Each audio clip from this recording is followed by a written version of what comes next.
ராவணா பார்வையாளர்கள், தமிழ் உறவுகள், ராவணாவின் நல விரும்பிகள் அனைவருக்கும் வணக்கம். தொடர்ந்து உங்களுடைய ஆதரவு ஒரு பேராதரவாக மாறிக்கிட்டு இருக்கு. நன்றி. அரசியல் பரபரப்பு சொல்லுவோம். அந்த அரசியல் பரபரப்புன்றது இன்னைக்கு கூடுதலாகவே இருக்குது. தோல்வியை நான் ஆதரித்த ஒரு இயக்கம், ஒரு கட்சி தோல்வியை சந்தித்திருந்தாலும் என்னால் சிரிக்க முடியுது, பேச முடியுது. உண்மையிலேயே நண்பர்களோட பேசும்போது இந்த ஜோக்கெலாம் சொல்லி நல்லா சிரிச்சிக்க முடியுது. நேற்று நிகழ்ச்சி முடிச்சுட்டு தம்பி கலைஞர் நாங்கள்லாம் வந்துட்டு இருக்கும்போது கோவையிலேருந்து விஸ்வநாத் தம்பி பேசினாப்புல சில விஷயங்கள் சொன்னோடனே வெடி சிரிப்பு, ரெண்டு பேருக்கும் வயிறு வலிக்காது வேற ஒரு விடயத்துக்காக பேசினது. ஜெயிச்சியும் சிரிக்க முடியலையே அப்படின்ற ஒரு கவலை இருக்குது இப்போ எல்லாருக்கும். புரியுதில்லை உங்களுக்கு? வெற்றி பெற்றுட்டோம், சட்டமன்ற உறுப்பினர் இருக்கிறோம், ஆனால் எங்களால் சாதாரண சிரிக்க முடியல. ஊடகத்தை எப்போ பார்த்தாலும் அழுத மாதிரியும் மிரண்ட மாதிரியும் மிரட்டி விட்ட மாதிரியுமே பேட்டி கொடுத்துட்ருக்கிறார் ஒரு தலைவர். எப்படி அப்படின்னு தெரியல. இன்னொரு கட்சி பார்த்தீங்கன்னாக்கா அதிகாரத்தில் உட்கார போகுது. அந்த கட்சியும் என்னடான்னா ஒரு மாதிரி நெளிவு சுழிவோடு தான் உட்காந்துட்டுருக்கு, பேசியிருக்கு. ஒரு நிம்மதி இல்லை, ஒரு இது இல்லை. என்ன பிரச்சனை அவங்களுக்கு நடக்குது அப்படின்னு நம்ம பேசிடுமே கொஞ்சம் உடச்சி. ஆதவ அர்ஜுனா இன்னைக்கு பேட்டி கொடுக்குறாரு. காங்கிரஸ் கட்சி எங்களோடு மந்திரி சபையில் பங்கேற்க இருக்கிறது. அதாவது 1/4 நூற்றாண்டுக்கு மேலே திமுக முதுகிலேயே சவாரி செய்துக்கிட்டு திடீர்னு குதிச்சு ஏறி நேராக தாவேக்கா முதுகில் உட்காந்துருக்குல்ல, அந்த காங்கிரஸ் கட்சி ஒரு 16 வருஷத்துக்கு முன்னாடி நம்ம தமிழ் இனத்தில் பக்கத்தில் ஈழ மண்ணில் துள்ள அது என்ன சொல்ற கொதறி போட்ட மாதிரி ஒரு இனப்படுகொலை செய்த சிங்கள பேரினவாத அரசுக்கு எல்லா வலதுகரமாகவும் இருந்த அந்த காங்கிரஸ் கட்சி இந்த கூடா நட்பு கேடா முடிஞ்சிடுச்சு. காங்கிரஸ் புத்தியே இதுதான், நான் தெரியாமல் கூட்டணி வச்சுட்டேன், நீ எந்த காலத்துலையும் இல்லைன்னு சொன்னார்ல கருணாநிதி, ஒரு மூத்த தலைவர். அந்த காங்கிரஸ் கட்சி எங்கள் கூட கூட்டணியில் மந்திரி சபையில் இருக்க போகுது. தாவேக்கா அவர் ஆதவ அர்ஜுனா பேட்டி கொடுத்துருக்கிறார். கூடவே ஒரு வேண்டுகோளும் வைக்கிறார். வேண்டுகோள் என்னன்னா, அண்ணன் திருமாவளவன், விடுதலை சிறுத்தைகளுடைய தலைவர் திருமாவளவன் மந்திரி சபைக்குள்ளே வரணும், நாங்கள் வேண்டி கேட்டுக்கொள்கிறோம். கம்யூனிஸ்ட்டுகளும் உள்ளே வரணும், உள்ளே பங்கெடுத்துக்கணும். அதில் IUML, இந்தியன் யூனியன் முஸ்லீம் லீக், அந்த கட்சியும் கூட்டணிக்குள்ளே வரணும், மந்திரி சபையில் பங்கெடுத்துக்கணும் அப்படின்னு சொல்லிட்டு ரொம்ப வேண்டுகோள் அப்படின்னு சொல்லிட்டு அன்புடன் அப்படின்னு எழுதுவாங்கள்ல, அந்த மெத்தடில் அவர் சொல்லி முடிச்சிருக்கிறாரு. உடனே இவர் தோழர் திருமாவளவன் அவர்கள் கேட்டுக்கொண்டதால், யார் இவர்கள், ஆதவ அர்ஜுனா, தாவேக்கா விரும்பி வேண்டி, ப்ளீஸ் உங்களை விட்டால் எங்களுக்கு வேறு வழியே இல்லை, நீங்கள் தான் அப்படின்னு சொல்லிட்டு காலை பிடிச்சி எங்களை கதறி அழுது கொண்டிருப்பதால் நாங்கள் எங்களுடைய முன்னணி தலைவர்களை கூட்டி ஆலோசித்து முடிவை சொல்கிறேன். இந்த மாதிரி தான் அவர் 20 நாளாகவே 15 நாளாகவே ஆலோசனை பண்ணிட்டு இருக்கிறார். 4ஆம் தேதியிலிருந்து ஆலோசனை கூட்டம் போடுறாரு, ஆலோசனை கூட்டம், பதில் சொல்லுவோம், இப்படியே சொல்லி ஆதரவு அப்படின்ற ஒரு முடிவுக்கு வந்துட்டார். எங்கேருந்து ஆதரவுனா, நாங்கள் 3ஆவது தெருவிலிருந்து 4ஆவது தெருவிலிருந்து வெளியிலிருந்து ஆதரவு கொடுத்துக்கிறோம், உள்ளே இருந்துக்க மாட்டோம், நாங்கள் திமுக கூட்டணியோடு தான் இருப்போம், விடிஞ்சு எழுந்து வந்தாக்கா இல்லை எங்களை காட்டு மன்னார் கோயிலில் நிற்க வேணாம் அப்படின்னு சொல்லிட்டுலாம் கேட்டுக்கிட்டாங்க சில பேர் அப்படின்ற மாதிரி ஒரு துணி. அது சம்மந்தமாக அப்போ எங்களுக்கு பேட்டிலாம் கொடுக்காதுன்னு சொல்லிட்டு சிலர் சொன்னாங்க. ஆனால் மிரட்டினாங்களா, நீங்கள் தான் அப்படியே திமிரி எழக்கூடியவராச்சுங்க, ஏன் மியாவுன்னு கத்துறீங்க, உரிமை இருக்குன்னு இல்லை, எனக்கு கேட்டுக்கிட்டாங்கன்னு இப்போ சொல்கிறாரு. என்ன ஆச்சுன்னே தெரியல தோழருக்கு, புரியல எனக்கு. நான் உண்மையிலே ரொம்ப மதிப்பு வச்சிருக்கிற தோழர் அவர், உண்மையிலே விளையாட்டுக்கு சொல்லலை. இந்த களம், தமிழ் தேசிய களம் என்பது அவர்கிட்ட தான் இருந்தது 2009 வரைக்கும். அதில் நான் மாற்று கருத்து என்றைக்குமே சொல்ல மாட்டேன். அன்றைக்கி நடந்த ஈழ விடுதலை ஆதரவு அந்த போராட்டம், போர் நிறுத்த வேண்டும் என்றதில் அந்த கட்சியை சேர்ந்தவங்க மட்டும் மிக பெரும் கலவரம் செய்து நிறைய பேர் குண்டாஸில் இருந்தாங்க. இன்றைக்கி வைகோ அப்படி பங்கெடுத்துக்கல, நெடுமாறன் தரப்பு பங்கெடுத்துக்கல, இன்னும் மற்றவர்கள்லாம் அந்தளவுக்கு பெரிய அளவில் மாசாக பங்கெடுத்துக்கல. இதை நான் எங்கே வேணாலும் சொல்லுவேன், நீங்கள் என்ன வேணாலும் குறை சொல்லிக்கலாம் என்ன. அந்த திருமாவளவன் முத்துக்குமார் ஜனவரி 29 தீக்குளிச்சு இறக்கும்போது சொல்கிறாரு, அண்ணன் திருமாவளவன் சொல்லுங்கள். திருமாவளவன் எரிஞ்சிக்கிட்டு இருக்கும்போது நாங்களாம் களத்தில் நிற்கிறோம். அப்போ இன்றைக்கி திரைப்படத்துறையில் இயக்குனராக, முன்னணி சீரியல் இயக்குனராக இருக்கக்கூடிய தம்பி வெற்றிவேல் சந்திரசேகரன் குறிப்பிடணும். அவர் தான் முதல் அந்த கடிதத்தை எடுத்து நகல் எடுத்து ஊடகங்களுக்கெல்லாம் பரப்புறாரு. அப்போ வந்து இதை மூடி மறைக்கிற ஒரு வேலையில் இருந்தது. தம்பி அதுக்கு பிற்பாடு வந்து அவருடைய மின்னஞ்சல் வச்சிருக்கிறாரு, அதுலேருந்து நிறைய பேருக்கு அனுப்பியிருக்கிறான்றது அந்த நிமிடத்துக்கு யாருக்கும் தெரியாது. அந்த பிரிண்ட் எடுத்து எல்லாருக்கும் கொடுக்கறது தான் அது காவல்துறை, இந்த கருணாநிதி கும்பல் தான் அதை தடுக்குது. அதையும் மீறி அந்த தம்பி வெளியில் கொண்டுட்டு வந்தார். அப்போ அந்த தம்பி சொன்ன வார்த்தை, முத்துக்குமார், மாவீரன் முத்துக்குமார், திருமாவளவனிடம் சொல்லுங்கள். எல்லாருமே அவர் வந்து ஒரு அந்த தம்பி எஸ்சி போல இருக்கு, அதனால தான் திருமாவளவனிடம் சொல்லுங்கள். தமிழ் தேசியத்தினுடைய முகமாக அன்னைக்கு நம்பிக்கையாக இருந்தது திருமாவளவன். அந்த திருமாவளவன் சொல்லுங்கள். அந்த திருமாவளவனே திரும்ப வருவார், முழை நீட்டுக்கு ஒரு ஆப்பு சொருவி சீவி எடுத்துகிட்டு வந்து பின்னாடி சொருவி விடுவார் இந்த போராட்டத்தில் அப்படின்னு அவருக்கு தெரியல தம்பி முத்துக்குமாருக்கு. அவருடைய இறுதி ஊர்வலம், என் சவத்தை வைத்து இந்த பிரச்சனைக்கு ஒரு முடிவு காணுங்கள், அரசியல் செய்யுங்க, அதால் என்ன வந்தாலும் சரி அப்படின்ட்டு. உண்மையிலே பார்க்கல நான். அந்த லட்சக்கணக்கான இளைஞர்கள் அன்றைக்கி வந்து கூடியிருக்கிறாங்க சென்னையில். சும்மா அப்படி நெருப்படி உரசனா பற்றிக்குமா அந்த மாதிரி கருணாநிதி போலீஸ்லாம் வித்துட்ரா பண்ணிட்டு போயிடுச்சு குளத்தூர் ஏரியா விட்டு. எங்கேயோ ஒரு இடம் ஒதுங்கி உக்காந்துட்டு இருந்தாங்க. ஏன்னா நெருப்புடா நெருங்குடான்னு வசனம்லாம் பார்த்துருப்பீங்க. சத்தியமாக அந்த களத்தில் நாங்கள் பார்த்தோம். நீ கொஞ்சம் என்ன கூட பற்றிக்கிட்டு இருந்திருக்கும். அவ்வளவும் மடமாத்தின கும்பல் இந்த கும்பல். மாணவர்களை அங்கங்கே அடித்து கருணாநிதி நைட்டோட நைட்டாக விடுதிகளை வந்து மூடிட்டு ஓடுங்க அப்படின்றாங்க. இரவு நேரத்தில் பெண்கள் விடுதி கூட தயவுதாட்சணை இல்லாமல் நடத்தின கருணாநிதி கும்பல். அதுக்கு தான் அது தோத்ததுக்கு மகிழ்ச்சியாக நம்ம பேசிக்கிட்டு இருக்கிறோம். ஸ்டாலின் தோத்துருக்கக்கூடாது, அது வேற விஷயம். நீ அங்கே இருந்து எதிர்க்கட்சியாக உள்ள உட்காந்து அந்த இதை நீங்கள் வலியை உணரணும். மிஸ் ஆகிடுச்சு அது. அந்த ஒரு விஷயத்துக்காகவும் உங்கள் தொகுதியில் சில விஷயங்கள் செய்திருக்கீங்களேன்றதுக்காக தான் அந்த வருத்தம். அவர் தோற்றதுக்காக மட்டும். மற்றபடி அந்த கட்சி தோற்கணும். ஏன் தோற்கணும்னு அதுக்கு தான் இந்த துரோகம் அன்றைக்கி பண்ணது. இதுக்கெல்லாம் அடியால் வேலை பண்ணது அன்றைக்கே விசிக்கு. அதான் சொன்னேன், முத்துக்குமாருடைய அந்த கனவுக்கு மிகப்பெரிய ஒரு ஆப்பு சொல்லிட்டு வந்து சொருவுனதே அதுதான், விசிகா தான். பிறகு அந்த தமிழ் தேசிய களம் தொடர்ந்து பித்தலாட்டம், வார்த்தை மாறி மாறி மாறி ராஜபக்சே சந்திக்க வேண்டியது. அப்புறம் நானாக கை கொடுத்தேன், அவர் வந்து எட்டி கை கொடுத்தாருன்றது. அப்புறம் வீடியோ போட்டு காமிச்சாக்கா இவர் போய் அங்கே கையை கொடுக்குறது. இப்படி நிறைய மாறி மாறி வந்து கடைசியாக எங்கேருந்து வந்து நிற்கிறது. ஒரு உதாரணம் இதை சொல்லிட்டு நான் அரசியலுக்குள்ளே வரேன். அந்த மண்ணில் நம்மளுடைய ஜென்ம எதிரின்னு சொல்லக்கூடிய சிங்கள ராஜபக்சனுடைய குடும்பத்தை சேர்ந்த நாமல் ராஜபக்சே, அவனுடைய திக்கஸ்ட் ஃப்ரெண்டாக இருக்க ராமநாதன் அர்ஜுனான்ற ஒரு மனநலம் குன்றிய மனிதர் ஒரு அநாகரிகமாக சட்டமன்றத்தில் பேசுகிறாரு. தமிழ்நாட்டு தலைவரை சேர்ந்த ஒருத்தர் இங்கே வராரு. அதுக்கு வந்து விசிகா இப்படிப்பட்ட ஒரு மனிதரை வந்து நம்ம பக்கத்தில் வச்சுக்கிறது எது அநாகரிகமாக படாதானா? நீ யாருக்கு ஏஜென்ட் வேலை செய்கிற? சீமான் மேலே உங்களுக்கு கோபம் இருக்கட்டும், அவர் வளர்ச்சி மேலே உங்களுக்கு பொறாமல் இருக்கட்டும், எது வேணாலும் இருக்கட்டும், நீங்கள் கடைசி வரைக்கும் தனித்து நின்று உங்களுடைய உறுப்பினரை எடுத்து காட்டிங்கன்னா இந்த கோபம் சீமான் மேலே வர்றது நியாயம். உங்களால் அது முடியல. சீமான் மேலே இருக்கிற கோபத்தில் இந்த மாதிரி ஒரு நாலாந்தர மனிதரை கூப்பிட்டு பக்கத்தில் உட்கார வச்சுக்கிட்டு, அதுவும் எங்கே உங்களுக்கு நாமல் ராஜபக்சன் கூட கொண்டாடிக்கிட்டு இன்ன வரைக்கும் உறவில் இருக்கிற அந்த பைத்தியத்தை வந்து நீங்கள் கூட வச்சுக்கிட்டு சீமானை திட்ட வைக்கிறேன். அங்கே போயிட்டு வந்து என் கையில் துப்பாக்கி எடுத்துகிட்டு போயிருந்தால் சுட்டு இருப்பேன். இவர் துப்பாக்கி எப்படி அவனுக்கு கிடைச்சிது, அதை எப்படி ஹேண்டில் பண்ணணும்னு தெரியாது. இந்த மனிதர் எப்படியெல்லாம் ஒரு பதிவு நேற்று போட்டிருங்க.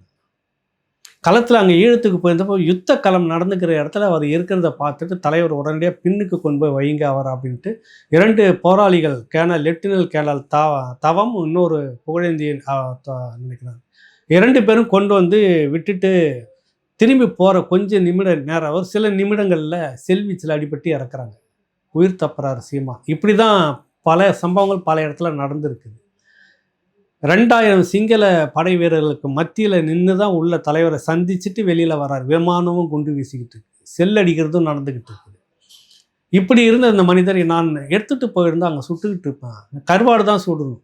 புரியுதில்லை உங்களுக்கு? இப்படியாக ஒரு நாளாந்தர மனிதருக்கு நீ கூப்பிட்டு பக்கத்தில் வச்சுக்கிட்டு அவரை நீங்கள் மே தினத்துக்கான விளக்கேற்றுற நிகழ்ச்சியில் பங்கெடுத்துக்கிறேன்னா உங்களுடைய தராதரம் எந்த அளவுக்கு மாறி போயிருக்கிறதுன்னு திருமாவளவன் இடத்துல கேட்டுதாகணும். நீங்கள் உண்மையிலே லட்சக்கணக்கான இளைஞர்கள் இருக்கிறாங்க விடுதலை சிறுத்தைகள். அவங்க யாரும் இந்த ஈழ விடுதலைன்றதில் வந்துட்டு அவ்வளோ பங்கெடுத்திருக்கிறார்கள், அவ்வளோ பங்காற்றி இருக்கிறார்கள். நீங்கள் வந்து நான் பேசின வரைக்கும் அந்த ராமனா அர்ஜுனனை வச்சுட்டு இருந்ததில் நிறைய நிர்வாகிகளுக்கு உடன்பாடு இல்லை.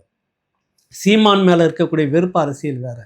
அதற்காக அவனை வந்து தூக்கி நம்ம பிடிச்சிட்டு இருக்குதுல்ல, அது சிங்கள ஏஜென்ட்டாக அவன் இருக்கிறவன் அப்படின்னு. அந்த லட்சக்கணக்கான இளைஞர்கள் விடுதலை சிறுத்தைகளில் இருக்கிறவர்களுக்கே நீ என்ன பதில் சொல்லணும்? என்ன சொல்ல போகிறீங்க தெரியல. இது ஒரு பக்கம் இருக்கட்டும். நீங்கள் துரோகத்தை கையில் எடுக்கிறீங்க, உங்களுக்கு துரோகமே பதிலாக இருக்கும். அதுதான் இப்போ வரேன், இந்த அரசியலுக்கு நிகழ்காலத்தை வரேன்.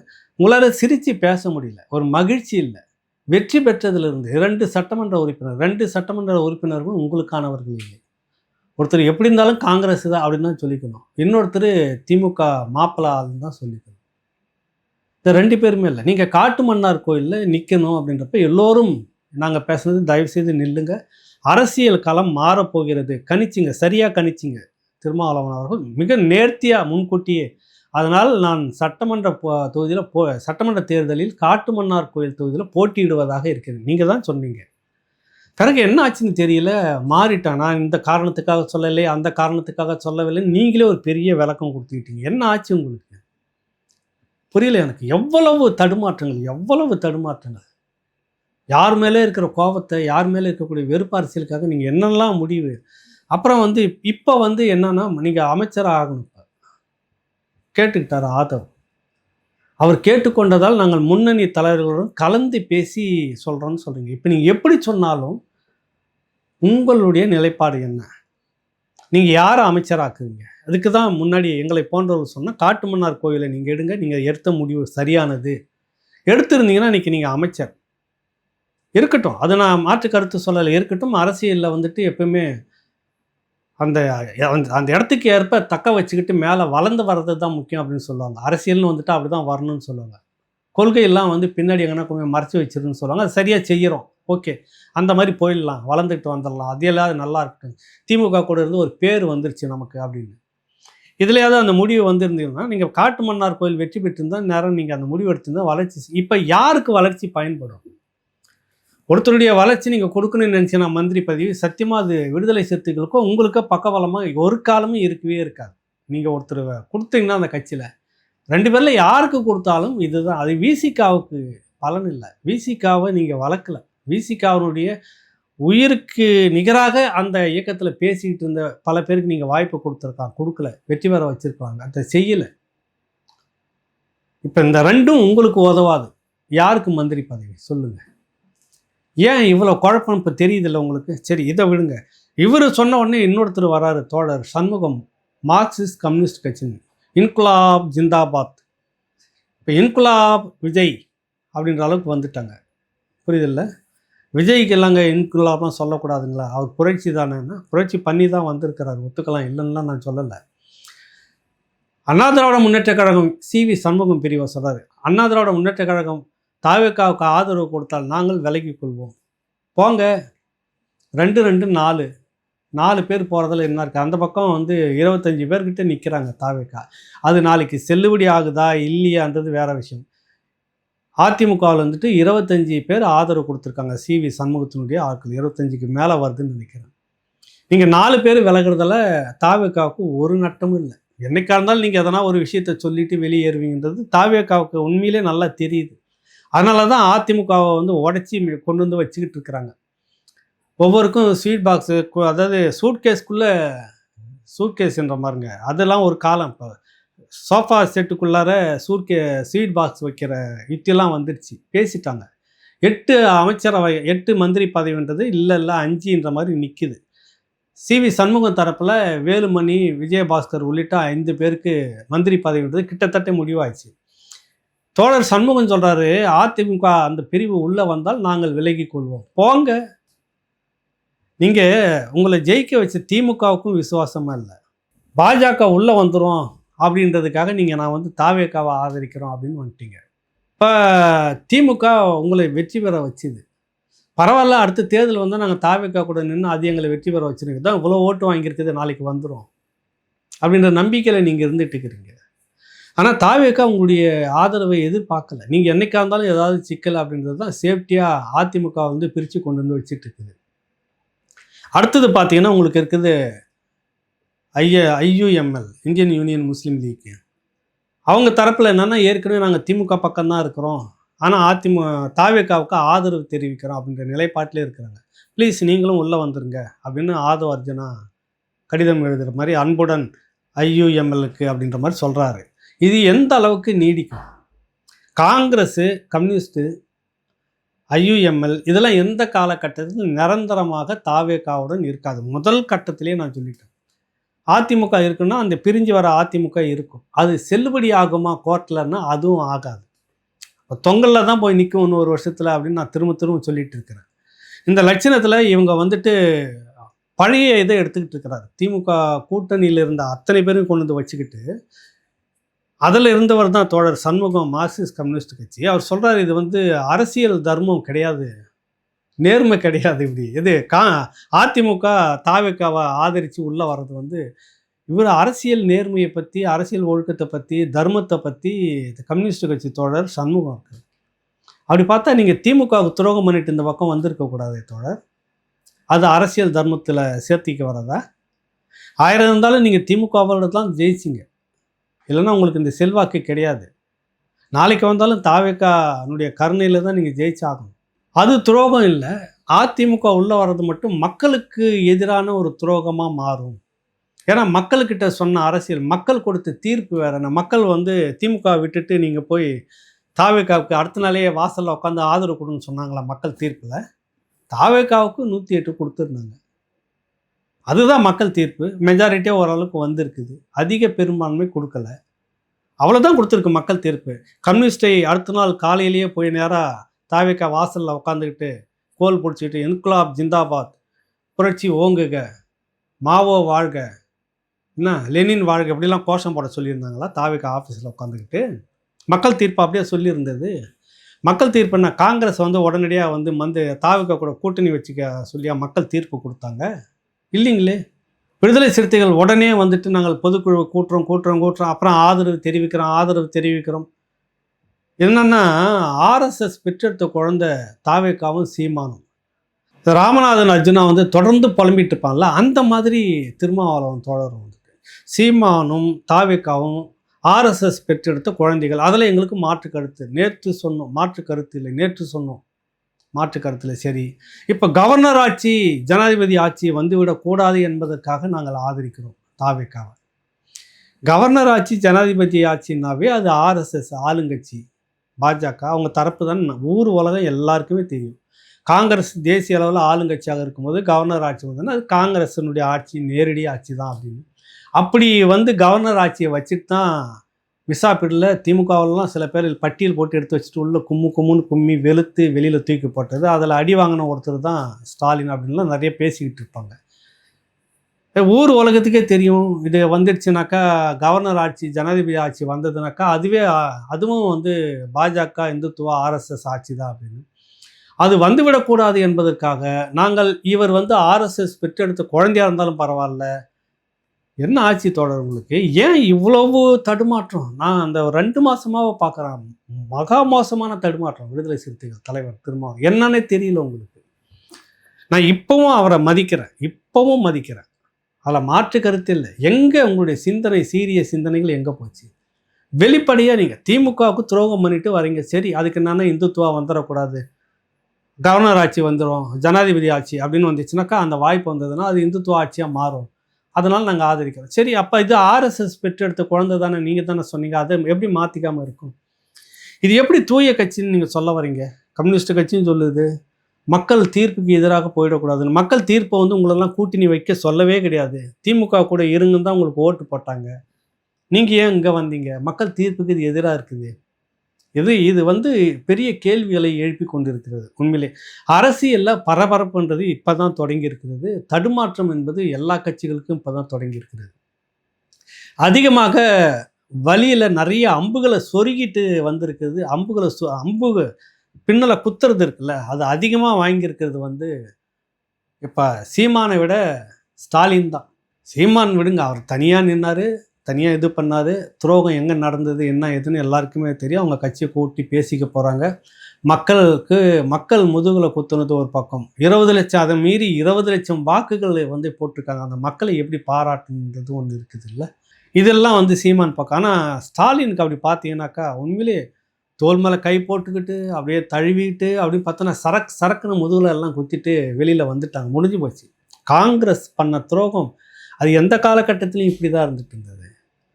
திருந்தாமல் இருந்தது திமுக தான். அது பாம்புன்னு தெரிஞ்சு அதுக்கு முட்டையும் பாலும் கொடுப்பாங்கன்னு சொல்லுவாங்களா, அது மாதிரி ஊற்றி வளர்த்ததே என்னைக்கோ பூண்டழிஞ்சு போச்சு காங்கிரஸ் இந்த மண்ணில். நேருவின் மகளே வருக, நிலையான ஆட்சி தருக, கருணாநிதி தோளில் தூக்கிட்டு வந்தது இன்ன வரைக்கும் அது தொடருது. அது இன்றைக்கி உங்களுக்கு பின்னாடி பெருசாக முதுகில் சொருகிட்டு போயிட்டே இருக்குது. அதை போல தான் விடுதலை சிறுத்தைகள் திருமாவளவன். ஒரு துரோகத்தை உங்ககிட்டேருந்து கற்றுக்கிட்டாங்களா என்னன்னு எனக்கு தெரியல, திமுகட்டிருந்து கற்றுக்கிட்டாங்கன்னு தெரியல. ஆனால் இருந்தாலும் அந்த வலி வந்து யாருக்கும் பொதுவானது. ஸ்டாலின் அவர்களுடைய அந்த வலி முழுக்க முழுக்க உங்களுடைய ஆதரவில், உங்களுடைய பிரச்சாரத்தில், உங்களுடைய பணத்தில், உங்களுடைய உழைப்பில், திமுகனுடைய உழைப்பில் தான் இந்த காங்கிரஸ், இந்த விசிகா, கம்யூனிஸ்டுகள், அடுத்தது இந்திய யூனியன் முஸ்லீம் லீக் வெற்றி பெற்றார்கள். அதில் மாற்று கருத்தே இல்லை. விடுதலை சிறுத்தைகளுக்காவது ஒரு பெரிய பங்கு அவருடைய படைபலம் இருக்கிறது, அவங்களுடைய ஆதரவு இருக்குது, வேலை செய்வதற்கான நிறைய ஆட்கள் இருக்குது. அதனால் அவங்கள நீங்கள் வந்து ஓரளவுக்கு ஆதரிச்சிருக்கலாம், இல்லைன்னு சொல்ல வரல. ஆனால் இந்த பக்கம் மற்ற மூவர்களுக்கும் உங்களுடைய ஒத்துழைப்பு இல்லாமல் அவர்கள் வெற்றி பெற்றிருக்கவே முடியாது. நீங்கள் தான் எல்லாம் பால் ஊற்றி வளர்த்து விட்டீங்க. இன்றைக்கி எங்கே போய் நிற்கிது அரசியல் வந்து ஒரு பெரிய கேள்விக்குறிகள். இவர்கள் எல்லோரும் உள்ளே வந்து வச்சுக்கிட்டு ஆதவ அர்ஜுனா சொல்கிறாரு, இது வந்து ஜனநாயகத்துக்கான ஆட்சி. அப்போ நேற்று வரைக்கும் திமுக கூட இருந்துக்கிட்டு இருந்தது, விடிஞ்ச உடனே உங்கள் கூட வந்திருக்குது. உங்களுக்கு மக்கள் தீர்ப்பு சொன்னது 107 அவ்வளோதான், 108 அவ்வளோதான்.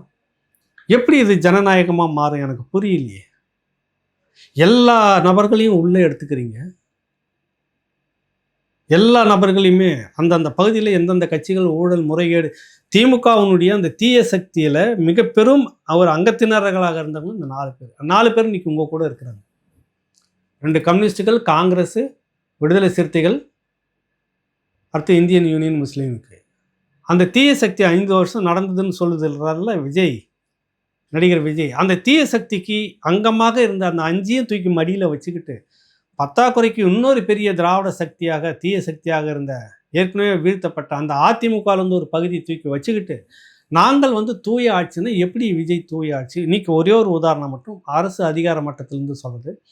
மா சுப்பிரமணியன் சுகாதாரத்துறை அமைச்சராக இருந்தபோது அவருக்கு ஒரு செயலாளராக வந்து நிற்கிறார், தனி செயலாளர், ஸ்பெஷல் செக்ரட்டரின்னு சொல்லுவாங்க, கார்த்திக்னு சொல்லிட்டு. அந்த கார்த்திக் மேலே ஏகப்பட்ட ஊழல், கிட்டத்தட்ட 100 கோடிக்கு மேலே அவர்கிட்ட மட்டுமே சொத்து. சுகிட்ட எவ்வளோ இருக்குன்னு நீங்களே பார்த்துக்குங்க. இந்த நபர் எல்லாருக்கிட்டையுமே வாங்கி கொடுக்குறது ஸ்வீட் பாக்ஸ். இந்த ஸ்வீட் பாக்ஸு கை மாற்றுறதுல அவருக்கே 100 கோடி கிட்ட வர்த்தகம், ஸ்வீட் பாக்ஸ் வர்த்தகம். அந்த கார்த்திக் இப்பொழுது எங்கே இருக்கிறார் தெரியுமா? சுப்பிரமணியத்து திமுக ஆட்சியில் மதுரையில் அவர் கல்யாணம் நடந்தப்போ மந்திரிகள்லாம் போயிட்டு அவருக்கு மொழி எழுதுனதே பல கோடி. இப்படியாக இருந்த அந்த கார்த்தி இப்போ வந்து கீர்த்தனா என்ற அந்த அமைச்சர் இருக்காங்க தாவேக்காவில், அந்த அமைச்சர்கிட்ட பர்சனல் செக்ரட்டரியாக போய் சேர்ந்துருக்கிறார். என்ன நீங்கள் தூய ஆட்சியை கொடுத்துட முடியும் விஜய்? இதான் கேள்வி கேட்குறேன், ஆதவுக்கும் கேள்வி கேட்குறேன். இப்போ விஜயனுடைய ஸ்போக் பர்சனாக ஆதவ் தான் பேசிகிட்டு இருக்கிறப்ப உங்கள் 2 ஒரு சின்ன உதாரணம் தான் சொல்லியிருக்கிறேன். செங்கோட்டையன் மேலே என்னென்னலாம் இருந்தது, இப்படி அவரை வந்து நிதித்துறையை கொண்டு வந்து வச்சுருக்கீங்க, அதெல்லாம் விடுங்க. நிறைய கேள்விகள் இருக்குது. எப்பயோ இந்த முழுசும் சொல்லிட வேணாம்னு நிறைய இருக்குது. ஒரே ஒரு சின்ன உதாரணம் மட்டும் சொன்னேன். எத்தனை அரசு அதிகாரிகள் மீது விசாரணை என்ற பேரில் ஒன்றும் அப்படியே இருக்குது பெட்டிஷன். அந்த ஊழல் முறைகேடு இருக்கிற அந்த அதிகாரிகள் எல்லாமே எப்படி உள்ளே இணைச்சிக்கிட்டு இருக்கீங்க? இதெல்லாம் ஒரு பட்டியல் விரைவில் வரும், வெளியில் பேசப்படும். ஒருத்தரை தான், ஒரு அடையாளத்துக்காக ஒருத்தரை தான் சொல்லியிருக்கிறேன்.